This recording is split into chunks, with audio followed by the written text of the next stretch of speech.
अस्सलामुअलैकुम दोस्तों, मैं हूं शारिब खान। आज हमारे साथ मौजूद हैं मास्टर बलवीर सिंह जी, जो पहले गैर मुस्लिम थे, हिंदू धर्म से ताल्लुक़ रखते थे, लेकिन अब माशाल्लाह कलमा पढ़कर मुसलमान हो चुके हैं। जब ये हिंदू धर्म में थे तब इन्होंने बाबरी मस्जिद को तोड़ने का भी काम किया था। जी हाँ दोस्तों, ये वही मास्टर बलवीर सिंह हैं जिन्होंने बाबरी मस्जिद को तोड़ने में सबसे पहले हथियार उठाया था और सबसे पहले वार किया था। तो ऐसा शख्स जो बाबरी मस्जिद को तोड़ने के लिए अयोध्या तक जाता है, मस्जिद को तोड़ता है, मुसलमानों को बुरा भला बकता है और इतनी नफरत पैदा है उसके दिल में मुसलमानों के लिए कि वो मस्जिद तोड़ने जैसा गलत काम करता है। लेकिन उसके बाद फिर अल्हम्दुलिल्लाह इनके दिल में ऐसी क्या चीज़ उठी कि कलमा पढ़कर खुद मुसलमान हो गए। पहले मस्जिद तोड़ने के लिए चले थे, लेकिन अल्लाह की रहमत ऐसी हुई कि कलमा पढ़कर खुद मुसलमान हो गए। ये तो वैसा ही हुआ जिसे हजरत उमर रदी अल्लाह ताला अन्हु के उमर चले बहन के घर, ये दिल में सोच सोच कर उड़ाएंगे हम उसका सर जो है नबी के दीन पर। सुना है जब कुरान को, खुदा के उस बयान को, तो उमर ने भी कहा यही, नबी नबी नबी नबी। तो ये तो वही बात हुई। जानते हैं इनसे इनकी ज़िंदगी की पूरी कहानी कि क्यों इन्होंने इस्लाम कबूल किया और क्यों ये इस्लाम के दुश्मन थे। चीज़ों को इन्होंने तहस नहस करके मंदिरों को तोड़ के खोया। मुसलमानों से, इस्लाम से बहुत नफरत करता था। मेरा अपना गुमान है, आज भी हरियाणा के लोग जज्बाती होते हैं।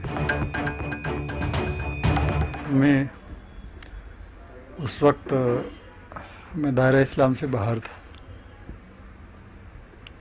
और हम लोगों में एक 1947 के बाद जो माहौल बना था कि मुसलमानों ने हिंदुस्तान में आके, इंडिया में आके जो हमलावर हुए और यहाँ के राजपाट को छीना, नंबर 1 पे यहाँ की तहजीब को ख़त्म किया, ये चीज़ें हमारे सर पे सवार थी। तीसरी चीज़ जो और ज़्यादा कचोट देने वाली थी कि हमारी धार्मिक चीज़ों को इन्होंने तहस नहस करके मंदिरों को तोड़ के खोया, मस्जिदें बनाई। ये चीज़ें जब हमारे जहन दिमाग पे आती थी, सामने लाई जाती थी, तो हर इंसान फितरी तौर पर जो है ना खून खोलता था। तो मैं बताया कि जो भगवान श्री राम का मंदिर है, जहाँ पे उनकी पैदाइश हुई थी, वहाँ पे उस मंदिर को तोड़ करके मस्जिद तामीर की गई है ज़बरन। उसके खिलाफ एक महाज था उस दौर में। मैं एक हिस्ट्री का स्टूडेंट होने के नाते आज इस बात को महसूस करता हूँ। हमने तारीख़ का कोई मुताला उस तरह से नहीं किया था। अब हम लोगों को जब जैसा बताया गया वैसे हम लोगों ने कहा, सो मैं ही क्या, लाखों लोग जमा थे इसमें। और उस हादसे ने जहन में एक बार बार वही चीज़ें रिपीट करने से एक चीज़ ये आ गई कि इस दौर में सबसे बड़ा काम धार्मिक होगा। उस वक्त तो मैं, क्योंकि मुसलमानों से, इस्लाम से बहुत नफरत करता था, उस दिन में मैंने भी जो है ना वही एक्ट में जो है ना शिरकत की जिसके लिए लाखों लोगों को तैयार किया गया था। तैयार करने वाले में कौन कौन थे? वो तो जग जाहिर सी बात है, जो मोमेंट था कि भाई उस मोमेंट में मैं जुड़ गया बस। तो ऐसा सुना जाता है कि सबसे पहले चढ़ने वालों में जो है कुछ आप और आपके साथी कुछ वो थे वहाँ पर। जी हाँ, हमें मौका दिया गया था सर। भाई हरियाणा के लोगों को मौका मिला। अब आप ये देखेंगे नॉर्थ इंडिया में सबसे जज्बाती जो माहौल होता है ना, हर कोई आदमी अपने एरिया की बात करता था। मेरा अपना गुमान है, आज भी हरियाणा के लोग जज्बाती होते हैं। और जज्बा जब होता है ना तो उसमें मैं समझता हूँ समझ सोच का मादा कम हो जाता है। आप ये देखेंगे हरियाणा का जो पॉपुलेशन है नॉर्थ ऑफ इंडिया, हम 1% हैं। इसके बावजूद आर्मी और बेल्ट सर्विसेज में हम लोगों का जो डोमिनेशन है 8% है।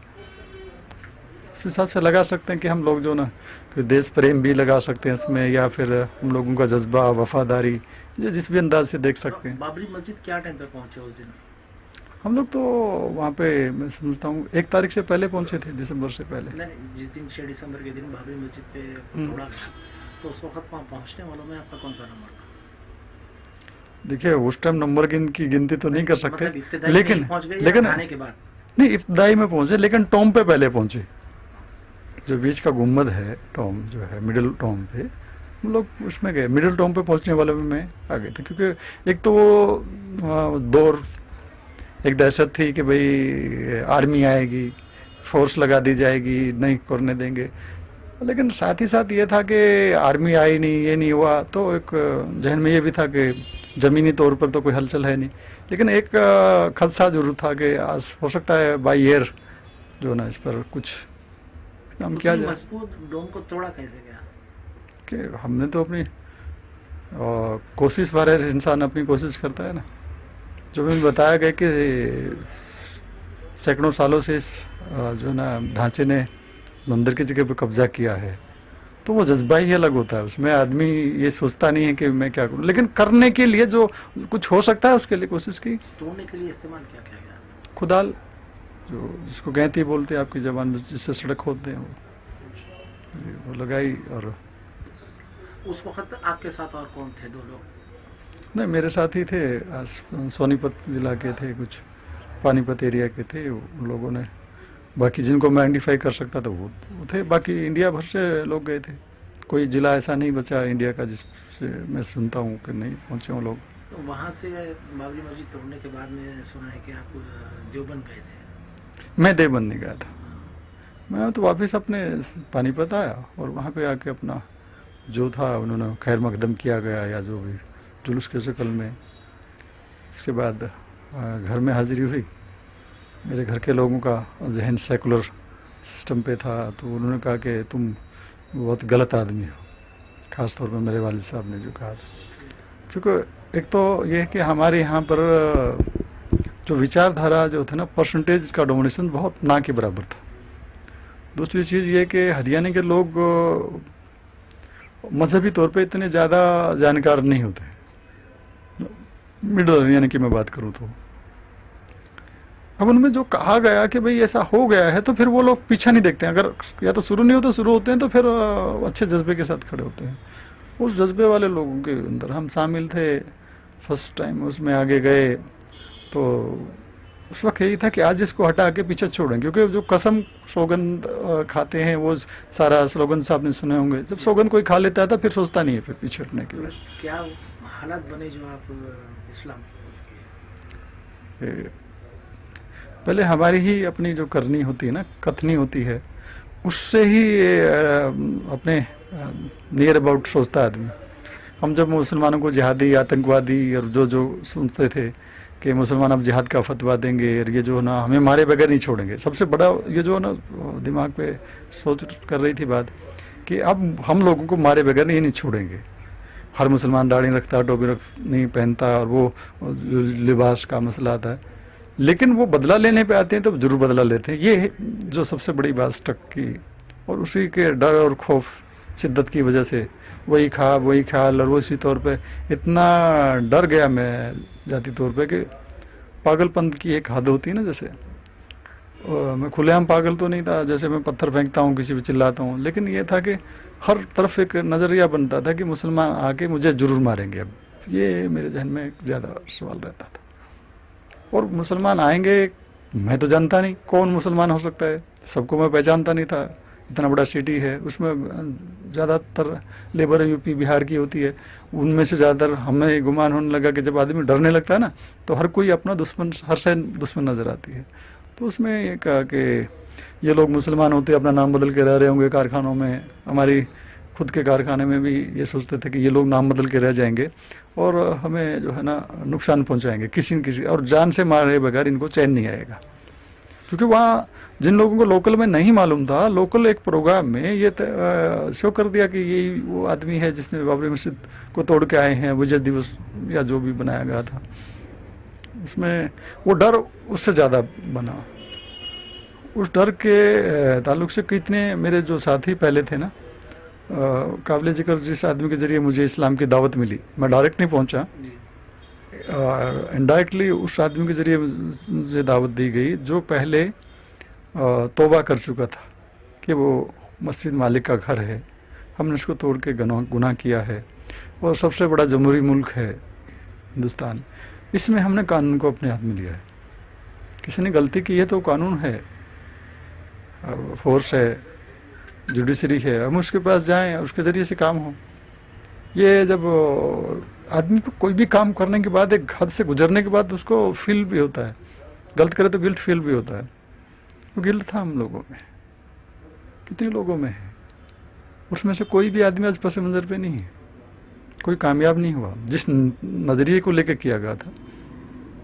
और हिंदुस्तान ही ऐसा मुल्क है इस पूरे दुनिया में, मैं बिल्कुल अपने गालिब गुमान के साथ कह रहा हूँ, कि जहाँ पर लोग सोचते हैं, एक दूसरे में प्यार, एक मोहब्बत, एक इंसाफ का जज्बा है। बाहर के मुल्कों में सफ़र हुआ है, मुझे वहाँ देख करके लगा कि हाँ वाकई हम सारे जहाँ से अच्छा हिंदुस्तान हमारा, इस पर वाकई में हम लोग इस काबिलियत रखते हैं अच्छाई की। तो आज भी आपको अफसोस होता है आपके अमल पे? बेशक बेशक अफसोस होता है, क्योंकि हमें देखिए 1/3 मेजोरिटी ऑफ इंडिया को डायरेक्टली हर्ट किया, इनडायरेक्टली हमने अपने देश के संविधान कानून को तोड़ा। मैं इसका अपने आप को मुजरिम कहता हूँ। मुझे जो कानून सजा देना चाहिए मैं आज भी तैयार हूँ, क्योंकि मैं अपने देश संविधान से ऊपर नहीं हो सकता कोई भी वक्त। जब मैंने गुनाह किया है तो उसमें मैं कहता हूँ मुझे सजा दी जाए, लेकिन जो भड़काया गया है, भड़क गए हैं, जिसने भड़काया वो उनकी गलती थी, मैं भड़का मेरी गलती है, मैं तो अपनी गलती तो तस्लीम करता हूँ। तो उम्मीद करता हूं दोस्तों मास्टर बलवीर सिंह जी जो कि हरियाणा के रहने वाले हैं, इनकी बात आपको बहुत पसंद आई होगी। इन्होंने जो भी बताया, आपकी क्या राय है कमेंट में ज़रूर बताएं। बस छोटी सी दरख्वास्त होती है कि वीडियो को लाइक करके जाया करें। कोई बंदा अपना पूरा मजहब छोड़ के, पूरी दुनिया को अपनी छोड़ के इस्लाम में दाखिल होता है और आप लोग देख के भी वीडियो को लाइक नहीं करता है, तो भाई लोगों लाइक करके जाया करें। इससे मेरा भी हौसला बढ़ता है, मैं भी और ज़्यादा वीडियो लाने की कोशिश करता हूँ। तो इंशाल्लाह फिर मिलूंगा एक नई वीडियो में, तब तक के लिए खुदा हाफिज़। और जो मेरा भाई चैनल को सब्सक्राइब अभी तक जिसने नहीं किया है वो सब्सक्राइब करके घंटी पे ऑल वाला बटन सेलेक्ट करना। इंशाल्लाह फिर मिलूंगा, तब तक के लिए खुदा हाफिज़।